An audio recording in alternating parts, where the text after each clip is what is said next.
తెలంగాణలో వర్షాల తీవ్రతపై ప్రస్తుతం ఎల్నినో ఇండియన్ ఓషన్ డైపోల్ ప్రభావంపై విస్తృతంగా చర్చ జరుగుతుంది. ప్రపంచ వాతావరణాన్ని ప్రభావితం చేసే ఈ రెండు వ్యవస్థలు నైరుతి రుతుపవనాల బలాన్ని నిర్ణయిస్తాయి. రైతులు, వ్యవసాయ రంగం, జలాశయాల నిర్వహణ ఇది కీలక అంశం. ఈ నేపథ్యంలో ఎల్నినో ప్రభావం తెలంగాణలో ఎలా ఉండబోతుంది? ఇండియన్ ఓషన్ డైపో సిస్టమ్ వర్షాలపై ఎలాంటి ప్రభావం చూపబోతుంది?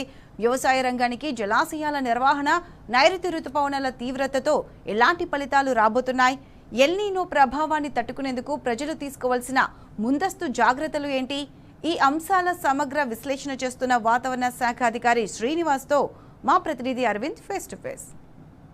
ప్రభావం వల్ల కూడా భారత వాతావరణం పైన కూడా కరువు పరిస్థితి ఏర్పడే అవకాశాలు ఉన్నాయంటూ కూడా ఆరోపణలు వస్తున్నాయి. అసలు ఎల్నినో ఎంతవరకు కరువు పరిస్థితి తెచ్చే పరిస్థితి, అటు ఏ విధంగా వర్షపాతం అత్యధికంగా తక్కువగా నమోదయ్యే అవకాశాలని మనతోని వాతావరణ శాఖ అధికారులు ఉన్నారు.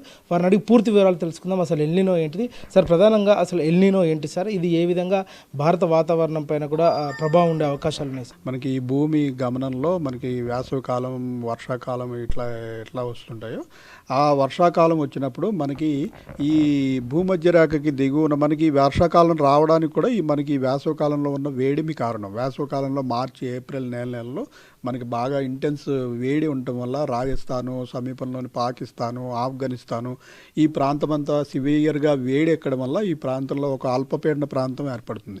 సో జనరల్గా మనకి ప్రకృతి నియమం ఏంటంటే ఎక్కువ ఉన్న దగ్గర నుంచి తక్కువకి నీరు పల్ల మెరుగు అన్నట్టుగా హై ప్రెషర్ నుంచి లో ప్రెషర్కి విండ్స్ వస్తుంటాయి.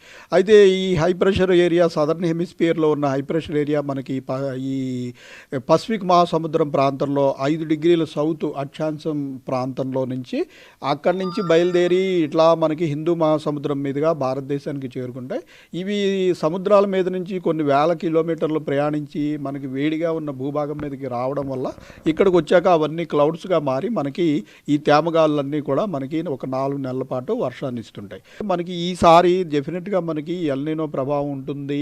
జూన్ నుంచే దీని ప్రభావం ఉంటుంది. మన సెకండ్ స్టేజ్లో కూడా చెప్పడం జరిగింది. ఆల్రెడీ మనకి ఈ పసిఫిక్ మహాసముద్ర ప్రాంతంలో టెంపరేచర్లు సాధారణ స్థాయి కంటే 0.8 డిగ్రీస్ వరకు పెరిగింది. సో ఆల్రెడీ ఎల్నినో పరిస్థితులు ఉన్నాయి. ఇది పెరిగే కొద్దీ మనకి కాలం గడిచే కొద్దీ మనకి ఈ డిసెంబర్ నాటికి ఈ టెంపరేచర్లు ఆ ప్రాంతంలో మరింతగా పెరిగి ఎల్నినో కొంచెం తీవ్ర రూపం దాచే అవకాశం ఉంది. ఇండియన్ మాన్సూన్ మీద ప్రభావం ఉంటుందని ఐఎండీ కూడా చెప్పడం జరిగింది. మనకి ఈసారి వర్షపాతం 90% ఉంటుంది. లాంగ్ టర్మ్ యావరేజ్ అంటే మనకి ఒక 30-40 సంవత్సరాల యావరేజ్ వర్షపాతం మాన్సూన్ పీరియడ్లో తీసుకుంటే మనకి 83 సెంటీమీటర్లు మనకి దేశవ్యాప్తంగా పడతాయి. అందులో 90% వరకే ఈసారి మనకి రెయిన్ ఉండొచ్చు అని చెప్పి మనం ఫోర్కాస్ట్ ఇవ్వడం జరిగింది. క్రితం సంవత్సరం చూసుకున్నట్టయితే మనకి 108% రెయిన్స్ పడినాయి. మనకి అంటే 100% కంటే పైబడి ఇంకొక 8% ఎక్స్ట్రా కూడా పడినాయి. మనకి ప్రస్తుతం 90% అంటే లాస్ట్ ఇయర్తో పోల్చుకున్నట్టయితే ఇంచుమించు 18-15% వరకు మనకి తక్కువ ఉండే అవకాశం ఉంది. అలాగే మన తెలంగాణలో చూసినట్టయితే లాస్ట్ ఇయర్ మనకి రాష్ట్ర వ్యాప్తంగా 30% అధికంగా వర్షాలు పడ్డాయి. ఈ ఎల్నినో ఫోర్కాస్ట్ స్టేట్ వైడ్గా చూసినట్టయితే మనకి తెలంగాణలో కొంత అనుకూలంగానే ఉన్నట్టు కనపడుతుంది. ఎందుకంటే ఉత్తర తెలంగాణలోని కొన్ని జిల్లాలు, దక్షిణ తెలంగాణలో నుంచి కొన్ని జిల్లాలు 20-30% లోటు చూపిస్తుండగా మనకి సెంట్రల్ తెలంగాణలోని జిల్లాలు, అలాగే తూర్పు తెలంగాణలోని జిల్లాల్లో 20% నుంచి 30% అధికంగా వర్షాలు పడే అవకాశం ఉంది అని మనకి ఈ 4 నెలల్లో చెప్తోంది. మనం ఎక్కువగా నదీ జలాల మీద ఆధారపడి ఉన్నాము. మనకు వచ్చే కృష్ణా, గోదావరి నదులు, ఇతర నదుల యొక్క పరివాహక ప్రాంతం ఈ పశ్చిమ కనుమల ప్రాంతంలో మనకి ఇంచుమించు 30% వరకు లోటు ఉండటం వల్ల నదీ జలాల్లో లభ్యత తగ్గిపోయి మనకి రాష్ట్ర వ్యాప్తంగా ఇటు సాగునీరుకి అలాగే తాగునీరుకి కూడా కొంచెం ఇబ్బందికర పరిస్థితి అయితే డెఫినెట్గా ఉండే అవకాశం ఉంది. సో ప్రధానంగా ఇండియన్ డైపోల్ దానిపైన కూడా అది కూడా ఏమన్నా ప్రభావం చూపెట్టే అవకాశాలు ఉన్నాయి సార్? ఎల్నినో వస్తుంది కాబట్టి ఈ ఎల్నినో అన్నది ఈ పసిఫిక్ మహాసముద్రంలో జరిగే పరిణామం. అలాగే పసిఫిక్ మహాసముద్రాన్ని దాటి ఈ పవనాలు మనకి హిందూ మహాసముద్రం మీదుగా వస్తాయి. ఈ హిందూ మహాసముద్రంలో కూడా ఇండియన్ ఓషన్ డైపోల్ అనే సిస్టమ్ ఉంటుంది. అంటే మనకి ఈ పశ్చిమంలో ఉన్న హిందూ మహాసముద్ర జలాలు వేడిగా ఉండి తూర్పులో ఉన్న జలాలు కొంచెం చల్లగా ఉన్నట్టయితే అది పాజిటివ్ ఐఓడి కండిషన్ అంటాము. ఇది మాన్సూన్కి అనుకూలమైన పరిస్థితి.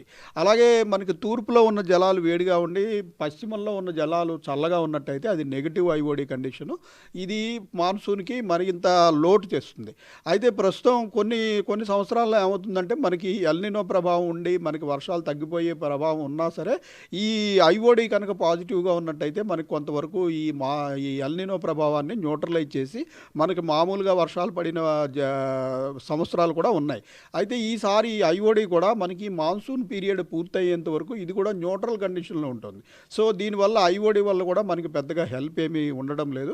పూర్తిగా 4 నెలలు కూడా మనకి ఎల్నినో వల్ల జరిగే నష్టమే ఉండే అవకాశం ఉంది. అంటే మనకి పడిన వర్షం అంతా 4-5 రోజులు భారీ వర్షాలు పడిపోవడము, తర్వాత చాలా రోజులు డ్రై స్పెల్ వచ్చి ఎండ కాసేయడము, ఇటువంటి వాటి వల్ల మనకి ఇటు తాగునీటికి, ఎందుకంటే ఈ భారీ వర్షాలు పడిపోయినప్పుడు ఇదంతా రన్ ఆఫ్గా కొట్టుకుని వెళ్ళిపోతుంది తప్పించి నిల్వ ఉండదు. నిల్వ ఉండకపోవడం వల్ల ఇది తాగునీటికి సాగునీటికి ఇబ్బందికర పరిస్థితులు ఉంటాయి. కాబట్టి ఇక నుంచి మేము అందరికీ చెప్పేది ఏంటంటే ప్రతి ఒక్క వర్షం బొట్టుని కూడా చాలా వాల్యుబుల్గా భావించి పొలాల్లో కూడా చిన్న చిన్న కుంటలు తవ్వుకుని ఇలాంటి భారీ వర్షాలు వచ్చినప్పుడు వాటిని నిల్వ చేసుకోవడము, అలాగే సిటీస్లో కూడా ప్రతి వారు కూడా ఒక ఇంకుడు గుంత అనేది తప్పనిసరిగా పెట్టుకుని ఈ వాటర్ని హార్వెస్ట్ చేసుకున్నట్టయితే మనకి ఇబ్బందికర పరిస్థితులు వచ్చి మనకి ఈ మెట్రోపాలిటన్ వాటర్ సప్లై వాళ్ళ దగ్గర కూడా వాటర్ అవైలబిలిటీ తగ్గిపోయి మనకి ఇబ్బందికర పరిస్థితులు వచ్చినప్పుడు మనకి ఎవరింట్లో వారు ఏదైనా స్టోర్ చేసుకోవడం కానీ లేదంటే భూగర్భ జలాల్ని రీఛార్జ్ చేసుకుని వారు బోరు పక్కగా దాన్ని ఇది చేసుకుంటే కొంత ఇబ్బందికర పరిస్థితుల నుంచి బయటపడవచ్చని మనం తెలియజేస్తాం. నైరుతి ఋతుపవనాలు ఎల్నినో ఎఫెక్ట్ వల్ల కూడా వెనక్కిపోయినాయి అంటూ కూడా ఇప్పటికీ ఆరోపణలు వస్తున్నాయి సార్. దానిపైన క్లారిఫికేషన్ ఇవ్వండి సార్. వెనక్కిపోలేదండి. మనకి ఆల్రెడీ మనకి ఈ కింద కేరళ, కర్ణాటక, మన తమిళనాడు, అలాగే మన తెలంగాణలో కూడా 50% వరకు కవర్ అయ్యాయి. అయితే కొంచెం మందగమనం ఉన్నమాట మాత్రం వాస్తవం. 8వ తారీఖు నాడు మనకి తెలంగాణలోని లోవర్ మోస్ట్ కిందనున్న జిల్లా జోగులాంబ గద్వాల జిల్లాలోకి ప్రవేశించాయి. తర్వాత 3 రోజులు మందకొడిగా ఉన్నాయి. తర్వాత పైకి పాకి మనకి వికారాబాదు, మన హైదరాబాదు, హనుమకొండ, ఇటు భద్రాద్రి కొత్తగూడెం వరకు ఒక 2 రోజుల క్రితం వ్యాపించాయి. ప్రస్తుతం మళ్ళీ అదే స్టేజ్లో ఉన్నాయి. మరొక 2-3 రోజుల్లో ఇంచుమించు మళ్ళీ తెలంగాణ అంతా కూడా కవర్ అయ్యే అవకాశం ఉంది. సార్, ప్రధానంగా జూన్ నెలలో కూడా లోటు వర్షం ఉంటుందంటూ కూడా ఆరోపణలు వస్తున్నాయి. దానిపైన కూడా ప్రజలకు క్లారిఫికేషన్ ఏంటి సార్? మనకి జూన్ నెలలో ఈ రోజు వరకు చూసిన వర్షపాతం చూస్తే మనకి 59 మిల్లీమీటర్లు పడాలి. మనకైతే 54 మిల్లీమీటర్ల వరకు వర్షపాతం పడింది. ఈ రాబోయే వారంలో పడే వర్షాలతోటి ఈ 10% లోటు, అంటే ఒక్కొక్క 5 mm వర్షపాతం పడినట్టయితే ఈ లోటు తీరిపోతుంది. మనకి ఓవరాల్గా ఈ నెలలో మటుకు పెద్దగా లోటు ఉండే అవకాశం లేదు. కొన్ని ప్రాంతాల్లో మాత్రం ఇప్పటికే అటు నైరుతి ఋతుపవనాలు కూడా విస్తరించున్నాయి. ఎల్నినో ప్రభావం కూడా 10% మాత్రము ఉంటుంది అంటూ కూడా ఇప్పటికే వాతావరణ అధికారులు తెలియజేశారు. ఏదేమైనప్పుడు కూడా తెలంగాణ రాష్ట్రం పైన కూడా, భారత వాతావరణం పైన కూడా ఇప్పటికే ఎల్నినో ప్రభావం కూడా ఎక్కువ ఉండే అవకాశాలు ఉన్నాయి. ప్రజలందరూ కూడా అప్రమత్తంగా ఉండాలి. నీటి కరువు వచ్చే అవకాశాలు ఉన్నాయి. ఇప్పుడు నీళ్లు కూడా ప్రజలందరూ కూడా ఒడిసి పట్టాలి. దానివల్ల కూడా ఎక్కువ ఇబ్బందులు రాకుండా ఉంటాయంటూ కూడా ఇప్పటికే వాతావరణ అధికారులు తెలియజేస్తున్నారు. వీడియో జర్నలిస్ట్ అరవింద్తో టీవీ న్యూస్, అరవింద్, హైదరాబాద్.